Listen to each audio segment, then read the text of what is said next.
পাকন পিঠা, ক্ষীরে ভরপুর পাকন পিঠা। সব পিঠার মধ্যে আমার এই পিঠাটা পছন্দ, তাই আমি এটাকে বলি পিঠার রাজা। জাস্ট লাভ ইট।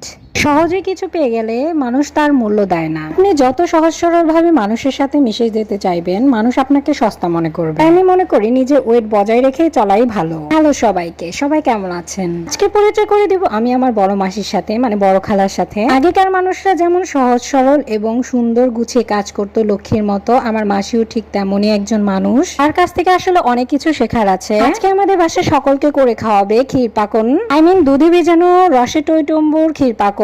আইটেমটা দেখতে যতটা লোভনীয়, তার থেকেও বেশি খেতে টেস্টি। আগেকার দিনের মানুষগুলো এমনই হয়, নিজে কষ্ট করে হলেও সকলকে খুশি রাখবে এমন এমন আইটেম প্রিপেয়ার করে সকলের সামনে নিয়ে আসে। দুধে ভেজানো ক্ষীর পাকন নামটা যতটা সহজ মনে হচ্ছে, এটা তৈরি করতে এতটাও সহজ নয়। এর জন্য প্রথমে 3-4 ঘন্টা যাবত দুধটাকে জাল করে তারপর ক্ষীর